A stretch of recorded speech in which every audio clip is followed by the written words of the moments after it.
Hi, I'm Rachel, and welcome to my NaNoWriMo 2023 Week 2 vlog. I am filming early in the morning, trying to, work with the sunlight as best as I can, and hopefully construction noise outside won't interfere too much. They're going to be doing a lot of construction outside my window, putting in a transit system, in fact. But anyway, I feel a little, disappointed this beginning of Nano. I fell, behind, albeit only by a little bit, every day for most of last week, and I'm still working at a little bit of a deficit as I, sit down to start week 2. I think there's a variety of reasons. It's difficult to keep my momentum up. I think a lot of it has to do with trying to get my work and sleep schedules and all of that aligned, and it's just been difficult, and I'm finding it a little more challenging to get into all my projects this year. Maybe external stuff has to do with it a little bit, but still hoping to move forward with this and hoping that this week will be a good week to get completely back on track. At the end of the week, we have a federal holiday in the US, so that means I'm not working a full week at work, so that should help out very nicely with both writing and sleep and all of that. So yeah, that's my, general week plan, and specifically today, it is a day when I go to my writing salon after work, and I have a couple of hours that I devote to my fantasy project. I am continuing to work on chapter 35. I might try to push myself to write a little more of it than I have or usually do in bouts at the writing salon, so that, I can help with that word count and, keep momentum going on this story. And maybe it'll mean going to what I often go to in November, which is when I get too stuck, I just start summarizing in all caps notes. So we'll see if that comes up or not. Hopefully, even if it does, I know, from past experience that I can, fix it later. But anything to get the words out. But yeah, here we are in a new week, and hopefully by the end of the week I'll have a lot more to show, both with my fantasy project and with my other Rebel projects as well.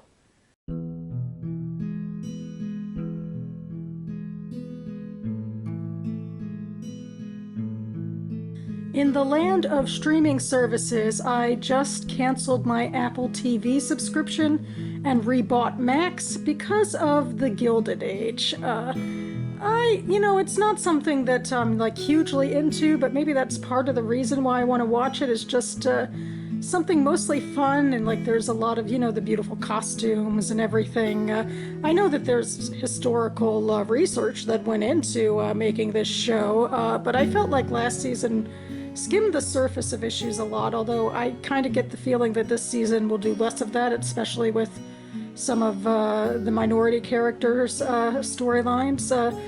And I also have to say, I kind of appreciate like the Mrs. Vanderbilt character and the world she's trying to inhabit. I mean, like, she doesn't have suffrage, she can't get a job, but, her position as someone of means who can fund charities and, fund and patronize the arts. I mean, that's something pretty significant when it has to do with American culture and her contribution as a woman and a woman of means, and, this power play with other women of means. So anyway, I find it kind of intriguing, but at the same time, it felt a little frivolous to me last year too, so I'll have to see what this year brings.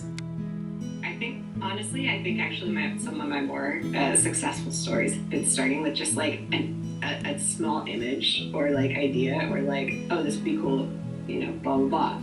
And then figuring out like, okay, now how does that exist in a bigger story, in a bigger world?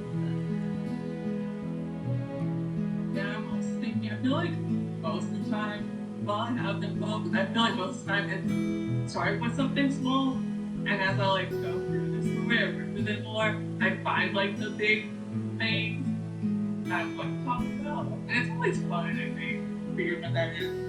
Yeah.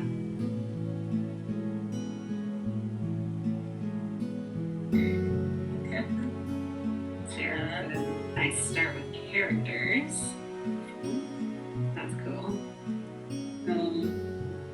Ash, where it says I got a couple more beats to the story, and then I pants my way through rhymes that I want to be, but no way where those scenes fit yet. Honestly, that's not only posting or something. Yeah. I saw Brian said, I do a bit of both. The big picture inspires me, but the details motivate me. I really like that. I really like that framing. Ooh, Decipher Yourself says, I can write backward from a title. It's weird, but I love it. That's really cool. That's, for me, titles like the very last thing Oh man, titles and character names, I have such a hard time with. Oh my gosh, for me, like, if I'm in the middle of writing session, I'll just like text a random friend and be like, hey, give me a name real quick, and they'll give me the most creative name, and then that's what the character's name is. And I'm like, always tell myself I'll change it later, and then I don't.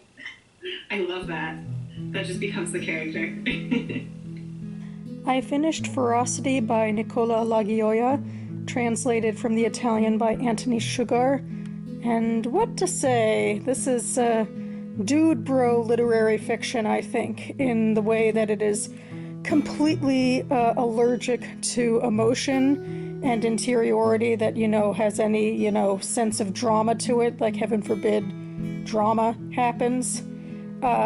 Instead, there's just a lot of vivid physical descriptions and a lot of, depictions of a world that's very subjectively corrupt. There's no message necessarily except to, explore that corruption and, well, to see this real estate family in Bari, Italy go down, I guess.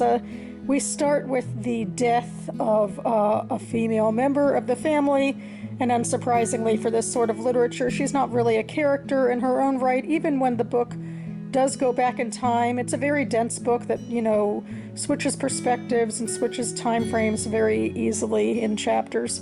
And so we do see Clara as an alive person, but most of her life is very much defined by her relationship to the real main character, her half-brother Michele. As his personal life deteriorates, she gets herself involved in like a sexual promiscuity, which, is completely unexplored other than, I guess she's depressed about him. So that's the sort of thing that doesn't really, entice me much. I mean, the language was compelling, and, sometimes I get wary of the moral authoritarianism, I feel like, when it comes to how genre fiction is depicted in, contemporary society today, that there always has to be a message, and if you don't, explicitly, come down on one issue or the other, you're, complicit in something. Although in this case, I kind of wish there was a little bit more. I mean, I guess if not, hey, this, misogyny and sexism and the corruption of this family is bad. Well, I feel like the latter kind of is, maybe there is a message about it because the family goes down, that Michele is able to kind of bring them down. I guess what I'm saying is that what I really read fiction for, any fiction, is character interiority. And, I know that melodrama is not the best thing, that it, cheapens the story, but having no interiority and no character depth feels like kind of a waste as well. Like, it's not what human beings are about, at least in my personal philosophy. I mean, there's some just depictions, but, very without much interiority about the corruption of this society, this real estate family, and just the people around them as well. And there's also, he goes into, describing animal deaths and all of that, just to keep things from getting too personal, and also to, tie everything together into the corruption of the land and that sort of thing. But, I mean, I guess, like, in part, I'm like, I can tell that this is, dense writing, and, I appreciate that there's, like, layers to it, but the layers are not about character. And, to me, that... that and the way that, the violence against women is just sort of shrugged off as, normal, just kind of, isn't as compelling for me. Tonight I am signing on to a Zoom call with my synagogue's musical group. We are working with a composer to put together a new melody for one of the psalms we sing on Shabbat. Of course, this is, eating into my writing time, but, I guess life kind of has to go on sometimes. I do have this National Novel Writing Month poster glaring guiltily down at me as I'm going to be on the call, but anyway, I will report back when we're done here. So my musical workshop session went well, at least for the group. The psalm song is coming together. I have a lot of trouble, speaking up in these sorts of social situations. I'm a little out of my element, but hopefully we'll send out some emails later in the week and I can regain some ground there. And speaking of regaining ground, I got a lot of that to go through for NaNoWriMo. But luckily I do have a 3-day weekend coming up, just starting tomorrow, so hopefully that'll be very helpful. I am thinking that, for funsies for the vlog, I should take you along somewhere fun, and I'm thinking of a bookstore that one of the local bookstores, Solid State Books, recently opened a new location, so why not check it out and add one more book to my upcoming book haul. And also then after that go to a cafe and do some writing, that sort of thing. And yeah, other than that, I am slowly getting through my fantasy novel. It's interesting to think about this year. I've been, working on this novel for a couple of years, but I've been so much less sure of the story in those times that, it just was difficult to even, think up ideas of where each chapter could go, because the outline was much more nebulous than it is now. I mean, I might make, some changes coming up. I shouldn't jinx myself here, but, so much of the story is now behind me and it feels relatively stable that I feel like I'm in a good place. But I'm reminded that NaNoWriMo doesn't really fit my novel writing style, I don't think. I mean, because I have been working on this novel, outside of Nano, and my writing style is so much smaller that, I'm the type of person who, I don't know, I might even only write 1,000 words a month and just, painstakingly, think through the verbiage and all of the plot points. And of course you have no time for that during Nano. So I have, of course, started back into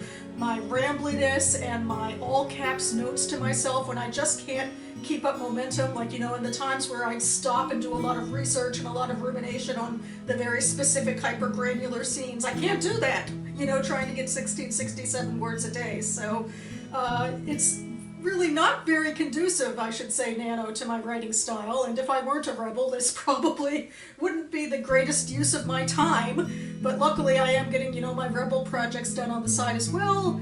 And hopefully when it comes to the fantasy novel, even though I'm going to have to do a lot of reworking and rewriting, I'm an advocate for, having something on the page over having nothing on the page. It might be easier than I think in coming months to at least have something to return to.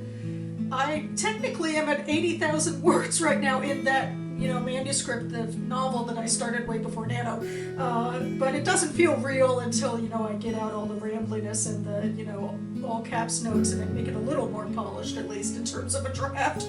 But yeah, other than that, I guess I would like to remind myself that it's okay to ramble and it's okay to, write in things that obviously aren't going to make the next draft, so that hopefully I can really start to get this word count up and get back on track with the Nano goals here.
morning. We are on to the traditional weekend part of week 2 of NaNoWriMo.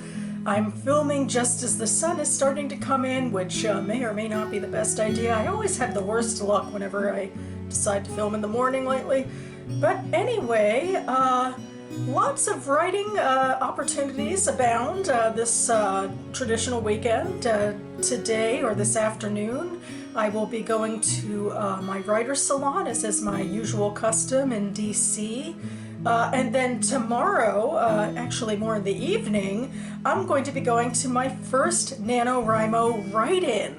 So that's really exciting for me. You know, I don't do them all that much because I have, you know, enough on my plate with my own writing communities and other things that I'm just not, you know, hyper involved in the official Nano community, but I like doing some stuff with them. So I have like this opportunity this weekend to join a write-in at East City Books, which is a DC bookstore in the Capitol Hill neighborhood, and should have a nice amount of space to write, and at least last time I checked, a lot of people were interested, so hopefully they'll come, and hopefully I'll get in a lot of words at both locations, although I have been having trouble. Like, as I've been saying, I've been working on my fantasy novel, and things are really kind of devolving kind of quickly. Like, I just... well, you know, in an earlier clip I said that usually outside of Nano I write 1,000 words a month, and I misspoke there. It's more like 1,000 words a week, so at least there's that, but that's not, you know, 1667 words a day. So it's just hard to keep up the momentum, because I have to, you know, resort to a lot of notes and rambliness, and, you know, rather than having to take the time to stop and, you know, research and slowly, carefully cultivate words, because there's not that time. So anyway, I had this idea. I'm actually now, I just finished chapter 35, I'm just on to chapter 36, and I'm thinking for new chapters, one thing I might do, just to maybe speed things along, or speed my shorthand along, is I could just go ahead and like think up, I don't know, 3 scenes, and I'll give myself, you know, the challenge that it, like, for at least 200 words, I'd like to do some sort of narrative or dialogue. But I don't know, maybe up until the 500 word mark, I could also do, you know, rambly note style stuff, just to sort of contain a scene, you know, and have the spark of, you know, something to start it with, and then some ideas about where it's going. And maybe, you know, that'll, you know, help me move more quickly, because I am, you know, still moving very slowly to get to the word count that I'm still behind on. And then hopefully it'll also be useful for me post-Nano, when it comes to actually making sense of all the madness of all this, you know, rough draft crap I'm writing. It's not like it's, you know, the most ruffiest rough draft of anything I write is during Nano. So yeah, that's my idea. Maybe I'll see how it works, and if I can stick to it. And I'll try to bring in as much optimism as I can as we round out the week 2 vlog here.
So here's the write-in I'm going to this afternoon on the NaNoWriMo website in the DC section. And you can see down below there's plenty of people who expressed interest in attending, but I think you know how these things go. Probably we won't be seeing most of these people actually at the event, but I guess I'm hoping that at least most of them will show up, or some of them will show up.